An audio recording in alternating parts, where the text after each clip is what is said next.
Dadako na po tayo sa mensahe ng Panginoon, and I will share the message about the visit of the wise man. The visit of the wise man. All right? Matthew chapter 2.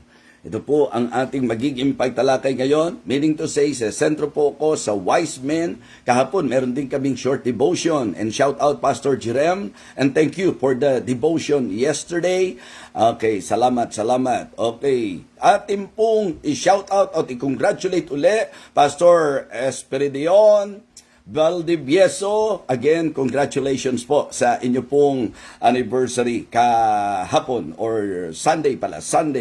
Okay, thank you so much for giving our beloved Pastor J.P.S. Orara an opportunity and a privilege to be a part of your celebration sa pag-share ng salita ng Diyos. Handa na pong matuto, Bishop, at kumain ng masarap na almusal. Yan po ang comment ng aking nanay, Maan Tuason. Okay?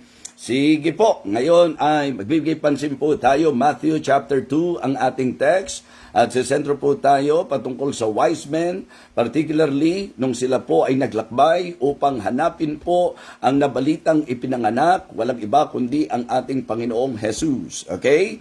At ang tagpong ito ay hindi na po nangyari sa sabsaban sapagkat bumilang na po ng mga halos 2 taon bago po sila nakarating doon po sa ganung range sapagkat si King Herod nung siya po'y nagbigay ng decree para ipapatay ang mga sanggol, tinatayang nasa ganung mga taon. Okay? Kaya mali po ang nasa larawan na yung pong, actually 3 kings pa nga po ang nakalagay, na ang picture po ay pinapakitang nasa sabsaban po ang ating Panginoon.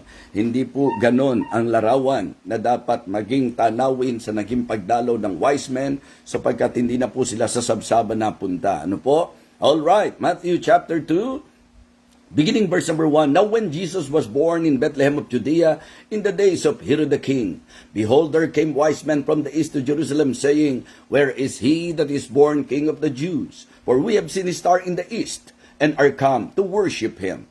When Herod the king had heard these things, he was troubled, and all Jerusalem with him. And when he had gathered all the chief priests and scribes of the people together, he demanded of them where Christ should be born. And they said unto him, In Bethlehem of Judea, for thus it is written by the prophet, And thou, Bethlehem, in the land of Judah, are not the least among the princes of Judah, for out of thee shall come a governor that shall rule my people Israel. Then Herod, when he had privately called the wise men, inquired of them diligently what time the star appeared. And he sent them to Bethlehem, and said, Go and search diligently for the young child. And when ye have found him, bring me word again, that I may come and worship him also. When they had heard the king, they departed, and lo, the star which they saw in the east went before them, till it came and stood over where the young child was. Verse number 10. Sa verse number 10 po tayo, mga kapatid. When they saw the star, they rejoiced with exceeding great joy. And when they were come into the house, they saw the young child with Mary his mother, and fell down and worshipped him. And when they had opened their treasures, they presented unto him gifts, gold, frankincense, and myrrh. And being warned of God in a dream, that they should not return to Herod, they departed into their own country another way. Pagpalain po ng Diyos ang pagbasa natin ng kanyang banal na salita. Let us go to Him in prayer. Let us pray. Our gracious, loving God, our Father in heaven, this morning we thank you and praise you for another opportunity that you have given us to study thy precious words. Lord, please, empower your humble servant. Guide me, Lord. Give me wisdom. Enlighten the minds of your people. Lord, please, bless us once again. Salamat po sa mga masugid na taga-subaybay dito po sa ministeryong ito. At salamat din po sa lagi mong paggabay. Salamat po sa patuloy na pananalangin ng bawat isa para sa iyong lingkod. Sa iyo pong enabling grace, sa kalakasan, kalusugan, at maayos na pangangaral at pag-aaral ng iyong banal na salita. May you again teach us, O Lord, and talk to us. Ito po ang aming panalangin sa pangalan po ng aming Panginoong Jesus. Amen. Amen. So again, sa ating pong magiging pagtalakay, mga minamahal, ang bibigyang pansin po natin sa tagpo doon po sa napabalitang pagsilang ng ating Panginoong Jesucristo. Meron pong binigyang pansin sa Bible na tinawag po kung biblical ang ating pong bibigyan ng pansin. Ang itinawag po sa kanila ay wise men. Hindi po three kings, mga minamahal. Wise men ang talagang ginamit na pagtukoy ng salita ng Diyos patungkol po sa mga dumalaw at talagang naghanap sa ating Panginoong Hesukristo. Actually po, meron pong secular na dahilan kung bakit sila po ay tinukoy na wise. Bagamat sabi ko nga po sa inyo, maganda rin pong bigyang pansin na maituturing natin silang wise sapagkat hinanap nila ang Panginoon. So, it is very important to consider this message because I believe, like kahapon po sa isang simpleng devotion, binigyang pansin po ng ating pong devotion speaker, si Pastor Jerem, yung patungkol sa worship. And I really like the idea na sa usapan ng worship, ang distansya po ay hindi magiging problema. Because obviously, ipinakita po ng ating teksto that the wise men worship our Lord. Pero sa usapan ng kanilang paghahanap, gusto nilang sambahin ang Panginoon. So, tatalakayin po natin yan. But I just want to share with you that very good insight and message yesterday patungkol po sa worship ng wise men sa ating pong Panginoon. Yung place, hindi po naging problema. Katulad po ng ilang mga members natin na kahit malalayo, hindi po problema yan. Meron po kaming members na nanggagaling pa po sa Naik, Cavite, mga kapatid. Ang layo-layo po ang Barbado family. Pero kahit Wednesday, nasa church po ang mga yan. Talagang nakaka-bless ang kanila pong patotoo sapagkat ang pagsamba nila hindi magaan. Bumibiyahe po sila ng malayo, mga kapatid. Ganon din po yung position ng wise men. Sila po'y mga kinikilala, pero natutong magpakababa at sumamba sa ating pong Panginoon. Napakagandang punto po yon, mga kapatid. Napakagandang punto. At yung kanilang mga presents, yung kanilang gifts, yan po ay paghahatid naman sa atin sa idea na sa worship, magandang may paghahandog at pag-aalay. Meron pong mga tinatawag nating offerings at yan po ay isa sa tinatawag nating puso sa pagsamba. At yun din po, mga kapatid, yung kanila pong pagbabago, yung pagsunod na kaagad na doon sa nabasa nga po natin sa storya. So, mga kapatid, bigyan pansin po natin, una, sa ating pong mensahe ngayong umaga ay ang kanila pong paghahanap. They're seeking. Okay? They're seeking. Yan po'y maliwanag sa verses 1 and 2. Now when Jesus was born in Bethlehem of Judea in the days of Herod the king, behold, there came wise men from Jerusalem, saying, Where is he that is born King of the Jews? For we have seen his star in the east, and are come to worship him. It is really great and wonderful to learn that in their seeking, makikita nyo po yung kanilang eagerness. Kung gaano sila ka-eager, mga kapatid, sa kanila pong paghanap sa ating Panginoon. Mabibigyang pansin po natin na sa usapang sa buhay na ito, kung hahanapin mo talaga ang Panginoon, kailangan po, kakitaan po tayo ng eagerness. Kaya sabi ko po, pwede nating i-consider na ito po ay isang determinadong paghahanap. Kumbaga, paghanap, pagsaliksik.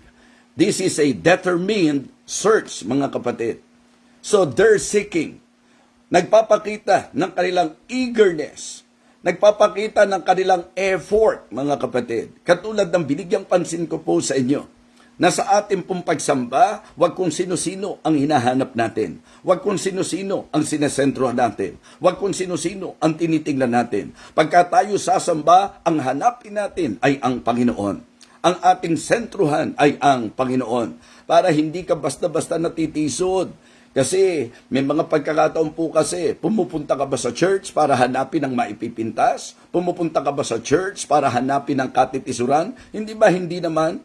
So it is good to make sure that in our seeking, ang ating pong eagerness ay ang makita, masumpungan natin ang ating Panginoon. Kaya it is good na ito po ay medyo bantayan po natin na pag nagwo-worship tayo, wag yung katitisuran, wag yung hindi magagandang bagay, wag kung ang sino-sino, nawa ang hinahanap mo talaga sa iyong lakbay, sa usapan ng pagsamba ay ang ating Panginoon. Pinakita rin po nila yung kanilang effort. Talagang handang maglakbay, mga kapatid. They are very willing to exert an effort to see and to find our Lord Jesus Christ. Mga kapatid, mga kaibigan, importante po na mapaalalahanan po tayo na may effort talaga. Okay, shout out sa mga taga Victory Fundamental Baptist Church at maging sa mga taga Living Water Baptist Church. Yan po ang worship na aakyat ka. Okay? Sa Victory, buti na lang, hindi ganun kataas ang aakyatin po nila. Okay? Pero, sa Living Water Baptist Church, kailangan mong umakyat. Kaya ang biro ko po sa kanila, nasa third heaven para maka-worship. Talagang aakyat ka sa third heaven sapagkat talagang medyo mabigat ang labanan, especially if you are an adult. That is very difficult. Kaya nga nakaka-bless, shout out sa Precious Rubies because sa kabila ng kanilang age, yun talagang age nila. Kasi ang Precious Rubies, pag tiningnan nyo po sa looks, mga kapatid, medyo mag-iisip pa kayo kung talaga bang mga senior citizen na yan. Sapagkat mukhang mga 59 and a half pa lang, ang mga edad po nila. Okay, kidding aside, just try to imagine our adults, yung aakyatin nila patungo po doon sa pagsamba. May effort, mga kapatid. And sometimes, magandang maisip natin na yung difficulties, yung level of difficulty sa gagawin natin sa Panginoon, sa paghanap natin sa Panginoon, sa pagsamba natin sa Panginoon, yan po para sa akin ay nagdadagdag ng tamis sa puso ng Diyos. Yung bang alam niya na alam mong may hirap, alam mong may challenge, pero tutuloy ka pa din. So yan po para sa akin, yan po'y matamis sa puso ng Panginoon na maramdaman niya na ikaw ay meron pong sakripisyong ginawa. Kaya ito po'y encouragement. In fact, for me, yung level of difficulty ng ating pong magiging pagsamba, yan po, mga kapatid, for me, ay parang ministry mo na din. Katulad nga ng binanggit ko. Kasi nga po, sila Kuya Bay, sila Nanay Perlita Barbado, sa Naik Cavite pa po nang gagaling yan. So, pupunta po sa atin sa church para sumamba, yung palang po ministry na. Ang tawag ko sa ministry ng mga may hirap sa kanilang ginagawa. Ang tawag ko po dyan, mga kapatid. By the way, shout out po sa mga dabagets. Ayan. So, yan po, mga nakakadaya din po ang looks sapagkat mukhang mga bata pero mga yan po may mga discount na po yan. May mga discount na po yan sa mga restaurant at sa maraming bagay. Po? So, mga kapatid, yung level of difficulties, pagka po yan ang pinag-usapan, ministry nyo na po yan. Kaya ito pong mensaheng ito po pwede pong medyo humamon sa mga malalayo ang pinanggagalingan sa kanilang pagsamba. Okay? Merong effort na ginagawa para lang po talaga makasamba. Ang tawag ko dyan, ministry. At along specific, ministry of encouragement. Sino ba naman na hindi may encourage na may edad na, napaka-faithful pa sa pagsamba o di nakaka-encourage kayo? Anong tawag sa ministry nyo? Ministry of encouragement. Ang lalayo pero umaattend kayo, ministry of encouragement. May mga sakit pero talagang nagtitiis para patuloy na makasamba, makadalo, ministry of encouragement. So, they're seeking. Mararamdaman nyo po yung kanilang eagerness. Makikita po natin yung kanilang effort. At mapipil din po natin yung kanilang excitement, mga kapatid. That they are very excited in seeking the Savior, in seeking our Lord. So kaya mga kapatid, pagka kayo pupunta sa church, wag po yung parang dinaganan po tayo ng mundo. Hindi po magandang tanawin na ang mga mananampalataya na karating sa church ang tatamlay. Lalo na kung ikaw ay taga LWBC at ikaw ay taga BFBC, ini-encourage po natin ang buhay na pananambahan, buhay na pagsamba, na pag nag-aawitan pa lang, dama na ang presensya ng ating Panginoon. Na pag-aawitan pa lang, mararamdaman mo na ang mga believers ay totoong eager, excited to worship the Lord. Hindi nyo na kailangan po na lagi-lagi paalalahanan pa ng song leader. Pag pupunta tayo sa church, dapat papunta pa lang, I was glad when they said unto me, let us go into the house of the Lord. Amen? Dapat nandun yung joy, nandun yung enthusiasm, nandun yung excitement, nandun yung enjoyment sa ating pong pagsamba, mga kapatid. At syempre po, kung talagang ikaw ay eager, na nag-exert ka ng effort, nandun yung excitement, for sure, nandun din po ang enjoyment. So mga kapatid, mga minamahal, hindi magandang tanawin sa church na ang lahat todo bigay, na umaawit, ibinibigay ang the best sa Panginoon, pero ikaw parang hindi affected.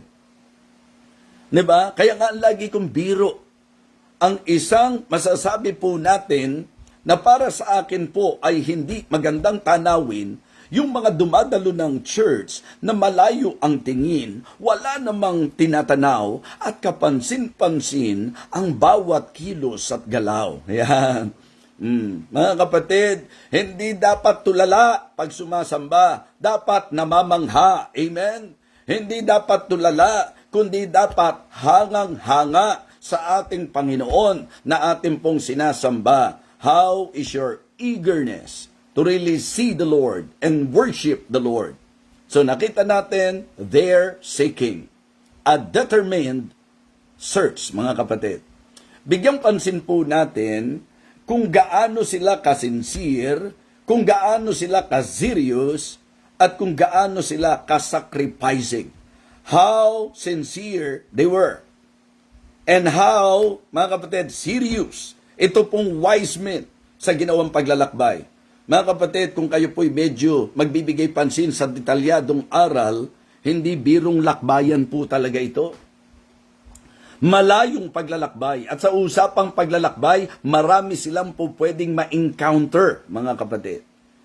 So, pero, willing na sila po'y magsakripisyo. Yan po ang isang bagay na ating magandang makita sa naging pagdalaw at naging masasabi nating pagbisita po ng wise men. So, unang pinansin po natin, they're seeking. At nagbigay tayo ng masasabi nating punto sa idea na ipinakita po nila yung kanilang eagerness, yung kanilang effort, yung kanilang excitement, at nung nasumpungan nila, wow, yung kanilang enjoyment, mga kapatid. Importante po ang lahat ng ito na dapat larawang matanaw sa buhay ng mga tunay na Panginoon ang hinahanap. Kung ang Panginoon ang hinahanap mo, hindi ka dapat nakatingin kung kani-kanino. Amen? So second, number 1, they're seeking. Number 2, their struggle. Ano po ang naging problema nila? Ito po si King Herod. Siguro bigyang pansin po natin yung disturbance. Kanina, determination. Ngayon po, disturbance. Yung kanilang naging kalagayan na sila po ay medyo inistorbo po nito pong si Herod. Pansinin niyo po ang sabi, mga kapatid, ng verse number 3. When Herod the king had heard these things, he was troubled, and all Jerusalem with him. And when he had gathered all the chief priests and scribes of the people together, he demanded of them where Christ should be born. And they said unto him, In Bethlehem of Judea, for thus it is written by the prophet, And thou, Bethlehem, in the land of Judah, are not the least among the princes of Judah, for out of thee shall come a governor that shall rule my people Israel. So tingnan niyo po may knowledge sila about the prophecy. Sapagkat sa Micah chapter 5, I believe, sinabi po doon sa verse number 2, kung hindi po ako nagkakamali, ang sabi po, And thou, Bethlehem Ephratah, in the land of Judah, are not the least among the princes of Judah, for out of thee shall come a governor that shall rule the people. Okay? Particularly, the people Israel. Okay? So dito po, makikita nyo kung paano pumasok si Herod sa entrada. Then Herod, when he had privately called the wise men, inquired of them diligently what time the star appeared. Okay? And he sent to Bethlehem and said, "Go and search diligently for the young child. And when you have found him, bring me word again that I may come and worship him also." Mga kapatid, mga minamahal, dito po ang bigyang pansin po natin sa usapan po ng pagbisita ng wise men, their struggle. A disturbance, mga kapatid. Yung pong si King Herod. So, ang unang makikita natin, yung kanyang pagpapanik. So, makita nyo ang larawan, the panic Herod. Nung nabalitaan niya, palibasa siya po yung king, parang siguro lumalabas, threat sa kanya yan. Di po ba? But let us face the reality that in the Christian life, if we will do things for God, and if we really want to find the Lord in our lives, meron pong mga haharang po sa atin. So the panic of Herod, siya po ay nabagabag na mainam. Masyado po siyang nagulumihanan nung mangyari po ito, na ipinanganak po ang ating Panginoong Jesucristo sapagkat na-threaten po siya. So kaya dahil sa kanyang panic, siya po ay nagpanggap. So the panic of Herod, the pretense of Herod. Tingnan niyo po ang sabi, mga kapatid. Ito po yung mga po pwedeng nag-aanyo, na parang espiritual, na parang ang intensyon po maganda, pero hindi naman pala. And hindi po para gawan po natin ng tinatawag na kwento o yung spiritualizing na tinatawag. But we can apply this because sometimes sa ginagawa natin pagsamba, meron pong mga, kung tutusin, nakakadisturbo sa atin, nakakagulo po sa atin. Mga kapatid, hindi po ginusto ni King Herod ang naging kapanganakan ng ating Panginoon, kaya siya po'y nagpanik at siya po ay nagpretend na gusto rin niyang sumamba na katulad ng wise men, mga kapatid. At makikita natin yan sa conversation na sinabihan niya ang wise men, pag nakita niyo sabihin niyo kaagad sa akin para makapunta rin ako at makapag-worship din. Minsan sa buhay natin, in seeking the Lord, in doing things for God, in doing the will of God in our lives, may haharang po sa atin. Meron pong sa mga young people natin, meron pong mga manliligaw dyan na manliligaw sa atin. At ang mabigat, kaya po pwede tayong madaya, mag-aanyo na parang gusto rin talagang mag-worship, sasama sa iyo para lang makuha ka at mailihis ka at mailayo ka sa talagang dapat sana konsentrasyon mo sa buhay mo bilang Kristiyano. Mga kapatid, mga minamahal, malaking naging struggle ito, the panic of Herod, the pretense of Herod, and the plot of Herod.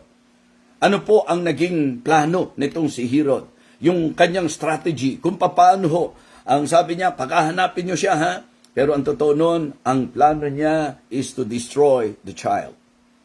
Ang plano niya maipapatay ang ating Panginoon. Kaya dito po, magandang makita nyo rin na kung medyo magbibigay pansin tayo sa mga hakbang ng kaaway, particularly ni Satan, mula pa lang po sa pagluluwal sa ating Panginoong Jesucristo, mula sa kanyang naging pagsilang, nandoon na po itong si Satanas na ang gusto po talaga ay wasakin ang ating Panginoon. Mga kapatid, we can see kung paano pong itong si Herod ay nagbigay pansin, doon sa sitwasyon na ang gusto po niya medyo magamit po ang wise men sa kanyang hindi magandang pinaplano. At dito po natin nililid ang bawat isa po sa atin na talagang hindi po dapat ang tanawin na ipinakikita na nandoon po yung three wise men. Three wise men pa nga po ang nakalagay. At sa tradisyon, three kings ang sinasabi po nila na nandoon po sa sabsaban, nandoon si Blessed Mary, and then iyon po yung pinakikita nilang senaryo, which is wrong kasi bumilang na po ng panahon at tinataya nga po more or less 2 years. Kaya ang sabi po sa naging plot nitong si Herod, sa gusto niyang maging pagpatay sa ating Panginoon, nagbigay siya ng decree na yung mga 2 years old pababa, mga kapatid. So lalabas, safe na po siya doon, pasok na po ang Panginoong Jesucristo. Nung siya'y ipanganak, pasok na po siya doon sa hindi lalagpas ng 2 taon. So mga kapatid, mga minamahal, gusto ko pong malaman natin na sa ating pong naging pag-aaral na ito, if we will consider the visit of the wise men, yung kanilang paghanap, mga kapatid, meron pong eagerness, nandun ang eagerness, nandun ang effort, nandun ang excitement, at yung kanilang naging enjoyment. Pero along the way, nung sila po ay nandun pa lang sa kanilang lakbay, meron na pong masasabi nating struggle. May paggambala na po, mga kapatid. Sapagkat alam natin na sa storya, nagpanik po si Herod, kaya ang ginawa niya, nagpanggap po siya, mga kapatid, nag-anyo po siya na talagang mananamba rin. At ang in-express niya ay ang eagerness niya na masamba rin ng Panginoon. Kaya tinuso po niya ang wise men, mga kapatid. At dito nga makikita niyo na ang talagang plano niya ay ang patayin ang ating Panginoon. Okay, balikan natin. Sa naging paghanap ng wise men, may struggle, pero may naging gabay. So kaya dito po, mga kapatid, gustong pansinin niyo po the star. Hindi po ito yung mga sinesend yung stars, ano po? So thank you po doon. Pero yung star na pag-uusapan natin, ito po yung naging masasabi nating gabay po nila, mga kapatid. So gabay po nila. So, iyon ang kanilang naging pag-aaral, mga kapatid. Kasi nga po, isa sa ipinupunto about them, at yun din ang reason kung bakit tinawag silang astrologers, yung kanilang abilidad, kakayahan, para basahin po ang tala, mga kapatid. So, may kinalaman po yan. So, sa kanilang paghanap, ginabayan po sila ng star. Ito po yung, para sa akin, supernatural guidance po ito, mga kapatid. So, I want you to see about the visit of the wise men, the star na nag-guide sa kanila. Okay? It is the star that directed them. So, dito po, sabi ko, sa mga naghahanap sa Panginoon, hindi na po nila kailangan tumingala doon sa langit at tumanap ng star para sila po'y makarating at mailid sa Panginoon. Ngayon po pwedeng tayong mga Kristiyano na ang magsilbing liwanag, yung pong tatanglaw sa kanila at gagabay sa kanila para masumpungan din po nila ang Panginoon. So, in application, hindi po problema na ang mga Kristiyano ay dapat magbistulang star na magdadirect sa tao sa Panginoon. Amen? But in that story, in this particular story, alam natin that this is a literal star na sa pag-aaral po nila. At ang maganda lang po sa storyang ito, yung star na yon na sinundan nila, nung sinundan nila, saan sila dinala? Kung nasaan ang Panginoon. Ang tanong ko sa inyo, kung kayo po ang sinusundan ng mga humahanap sa Panginoon, makakarating po ba sila? Makakarating po ba ang mga humahanap sa Panginoon kung ang kanilang makikita ay ang ating buhay? Mga kapatid, maliwanag po, 'di ba? Ang gumabay po sa kanila ay yung pong tala. Kaya nga may kantang, 'di ba? Silent night, holy night, o ano ba 'yon? Ang talang patnubay. Yun po yung awit, di po ba?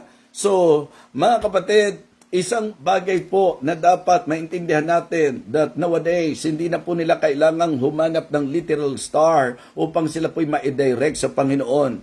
Let your light so shine before men that they may see your good works and glorify your Father which is in heaven. Nawa, habang tinitingnan nila tayo, habang nakikita nila tayo, sila'y nagagabayan patungo po sa ating Panginoon. The star that directed them. Okay? Magandang makita nyo po na nung huminto na po yung tala, so dinala po sila sa Panginoon, makikita nyo naman dito the sight that delighted them. Diba? They rejoice with exceeding great joy. Kasi ang sabi po nung huminto yung star, okay, they rejoice with exceeding great joy, mga kapatid. So yung tanawin, sa matagal na panahon ng kanilang lakbay, sa matagal na panahon ng kanilang paghahanap, isang napagandang tanawin nung masumpungan na po nila ang ating Panginoon. Amen? Kaya nga sabi ko po, kung kayo'y pupunta sa church, kung talagang eager and excited tayo, sana pag nakarating na tayo, nandoon na po yung eagerness and excitement natin, mga kapatid. When they saw the star, they rejoice with exceeding great joy. Mga kapatid, napakagandang tanawin. Ito yung tanawin na nagbigay kasiyahan sa kanila.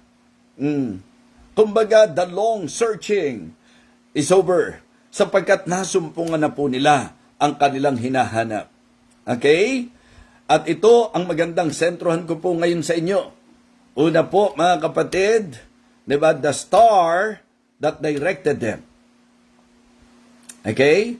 The sight that delighted them. And the Savior they discovered. The Savior they discovered o discovered. Diba? Napakaganda po na ating pong bigyang pansin na sa buhay na ito, sa mga kaibigan po natin, ang lahat ng ginagawa po namin ito ay leading sa bawat nakikinig to the Savior. At malinaw po mga kapatid, na talagang dinirect sila ng Panginoon, ginabayan sila ng Panginoon using that star, mga kapatid, para po masumpungan nila ang Panginoon. So, kay Kristo Jesus lamang po, sa ating Panginoong Heso Kristo lamang po. At mapapansin nyo po doon, yung kanila pong naging katuwaan. Sila po ay naging masaya nung masumpungan po nila ang ating Panginoon. Kumbaga mga kapatid, nung una, yung star pa lang ang nakita nila. Wow! Nung makita nila ang star at huminto na po, mga kapatid, bilang gabay sa kanila, masaya sila na huminto na po at masaya sila na nakita nila ang star na gagabay sa kanila, mga kapatid. Pero mas lalo pong matindi ang saya nila nung natuklasan nila at nasumpungan nila ang Savior. The Savior, mga kapatid. Kaya napakasarap sa buhay po natin na nasumpungan na po natin ang ating tagapagligtas. Amen? Sa totoo lang po, mas tama ngang sabihin na nasumpungan na tayo ng tagapagligtas. Kasi kung aaralin po natin sa concept na itinuturo ng Bible, ang totoong humanap sa atin ang Panginoon. Amen? Ang Diyos ang nakasumpong sa atin. Pero hindi naman po mali na nasumpungan natin ang Panginoon because it is also a reality na meron din pong paghanap. Tulad dito, hinanap nila talaga ang Panginoon. In the reality of life, meron naman po talaga na humahanap naman talaga sa ating Panginoon. Kaya nga sabi ko po, in application, sana magsilbing star po tayo na magiging gabay upang mag-direct sa kanila sa ating Panginoon upang ito po ay matuklasan at madiscover nila mga kapatid at ang napakalaking blessing ay ang ma-experience nila ang Panginoon. Okay? Last. Una po, ang binigyan pansin po natin, they're seeking. Number 2, their struggle. Number 3, the star. Kumbaga, the supernatural na talagang pagkilos ng Panginoon. A divine star. Okay, so ito po yung star that directed them. At nakita natin yung sight na nagbigay ng saya sa kanila, yung tanawin na nagpasaya sa kanila, at mga kapatid, ang tagapagligtas na nasumpungan nila. Amen? So, tingnan po natin, last point, their submission. Their submission. Katulad ng sinabi ko po, sila yung mga kinikilalang tao. In fact, sa devotion po, binigyan pansin ni PG Rem na sila po kung tutuusin, para pansinin ka ni King Herod, medyo nasa posisyon. Ayan, nasa posisyon. And it is actually the good concept na nakuha ko po na maganda ring makakita sa church ng mga mananampalataya na kahit ano pa ang posisyon nila sa usapang secular. Maring sila po ay boss, maring sila po ay manager in high position, pero pagdating sa usapan ng Panginoon, sila po ay nagpakababa. Mga kapatid, at sa kanilang pagpapakababa, makikita natin kung papaano po na sila'y nakinig sa sinabi pong babala sa kanila. Siguro doon sa idea po ng worship nila, na sinabi ko nga po kanina sa introduction, yun po ginamit ko introduction yung pong devotion, kung paano sila sumamba, na hindi naging problema yung place, yung kanila pong posisyon, at ganun din po, ipinakita ng mga gifts nila. Kung paano po yung kanilang pagsamba sa Panginoon. Pero gusto kong pansinin po natin, mga kapatid, pansinin po natin dito sa verse number 10 to 11. When they saw the star, they rejoiced with exceeding great joy, and when they were come into the house, they saw the young child with Mary his mother. Ang sabi po mga kapatid, and they fell down and worship Him. So ito for emphasis purpose lang ho. Ito yung dahilan kung bakit ang mga Bible believer po, particular, na sa usapang pagsamba, walang ibang dapat sasambahin, Panginoon lang. Panginoon lang, kasi makikita nyo naman po mga kapatid, ito po maging open-minded po tayo. Kasi kung tutuusin, hindi po ito aral na pag-atake po kay Maria, kundi sabi ko, ako personally, wala po iyang kapag papat ay imbabaw. Ako po'y tagahanga po ni Blessed Mary. Yes, in fact, gusto ko po siyang tularan kung paano siya magpasakop, kung paano po siya sumunod. Pero gusto ko po na maintindihan nyo rin po na sa usapang pagsamba, naging very specific that the wise men, nung nasumpungan nila, pansinin nyo pong muli ang sabi ng verse number 11, and when they were come into the house, sino po mga nakita nila? They saw the young child with Mary, his mother, and fell down and worshipped Him. Why do you think is there a need for the Bible to emphasize that the worship of the wise men, particular, na talagang kay Jesus Christ po sila sumamba? They fell down. Total, nandun na po si Blessed Mary. Bakit hindi pa po kung dapat naman talagang sambahin? Bakit hindi po sinabi pa, they fell down and worship them? Bakit po particular na ang sabi, they fell down and worshiped Him? Because Him alone, siya lamang po ang dapat sambahin. Wala tayong nakitang negative reaction po dito ni Blessed Mary, because even Blessed Mary of the Bible, siya po ay admitted na ang worship para sa Panginoon lamang po. Kaya nga nilinaw ko po sa aking pagtuturo sa inyo, hindi po masama na i-admire natin at i-appreciate po natin. Because I can say na hindi po madali ang ginampan ng role ni Mary sa naging pagmamanifest ng Panginoon in the flesh. But please understand, because I want to enlighten the minds of the many people.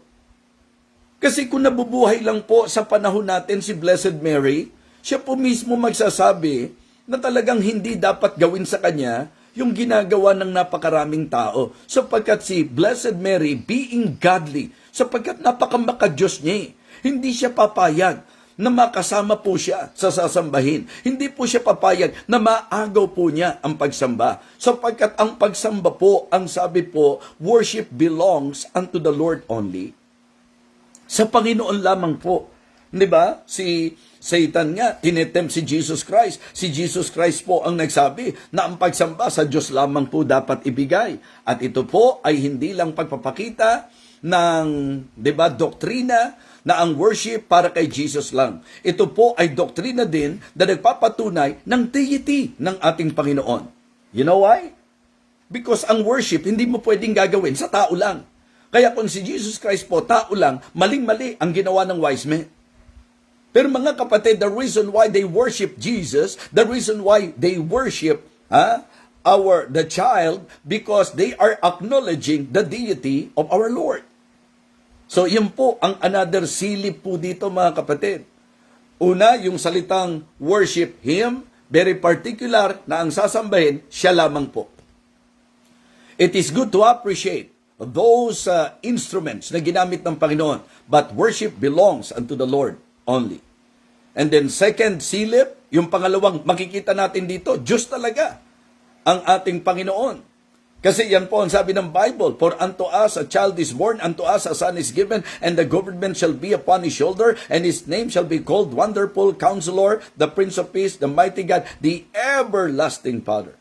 So makikita nyo po, they worship Him, nagpapakita na Diyos po talaga siya. Kasi kung di siya Diyos, tapos winorship yan ng wise men, si Blessed Mary bilang maka-Diyos, sasawayin sila. Oh, ba't yung sasambahin yan? Ang pagsamba sa Diyos lang. Pero hindi nyo po makitang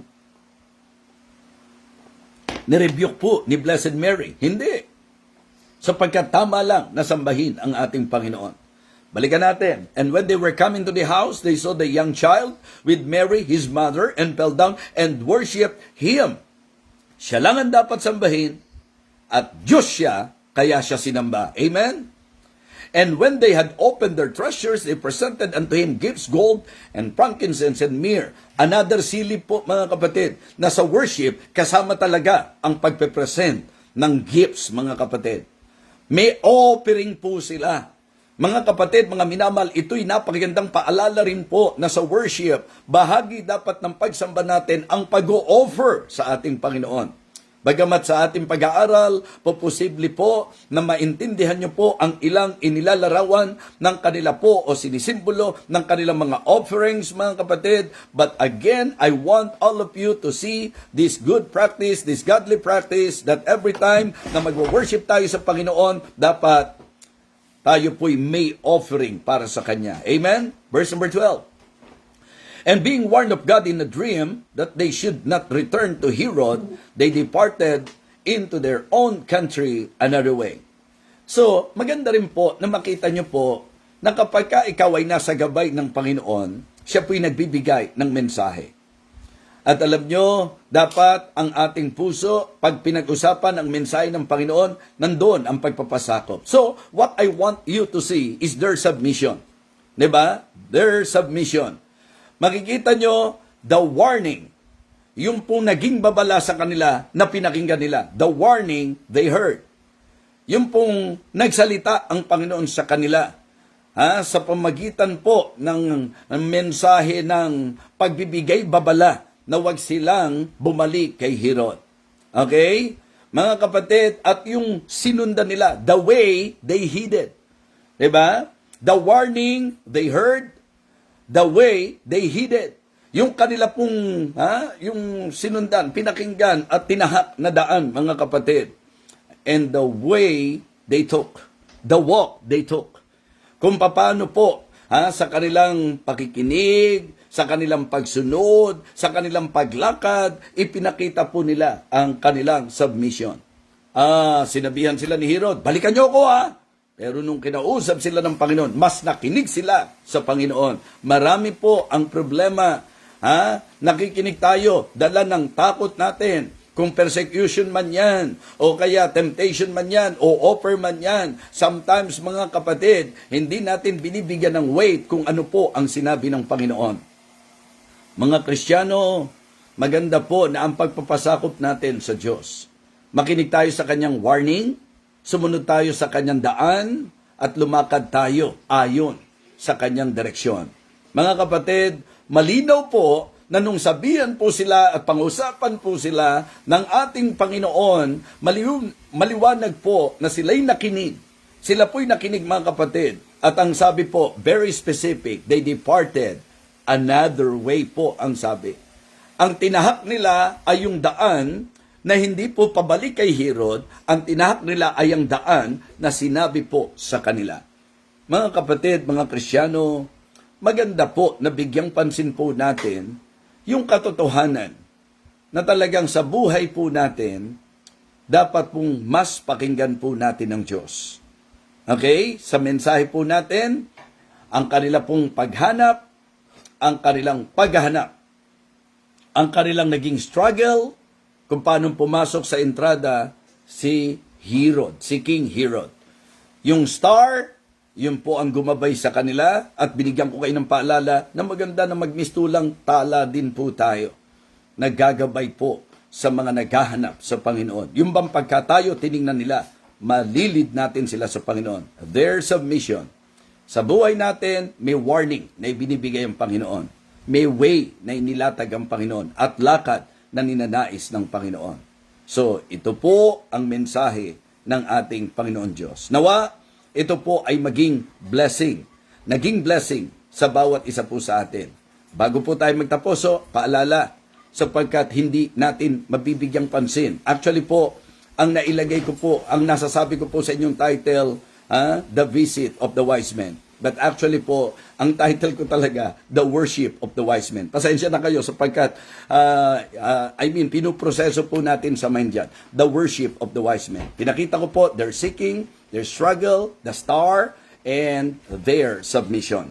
Napakahalaga na dito po matuto tayo na sa usapang worship, maganda na tayo pong eager, na meron pong effort, nandoon ng excitement, at syempre pa, enjoyment as we worship the Lord and as we do the will of God.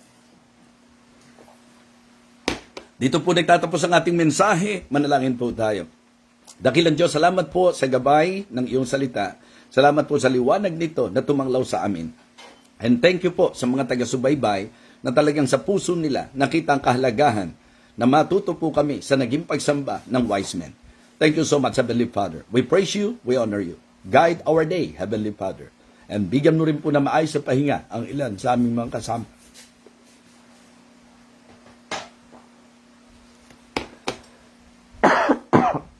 Maraming salamat po.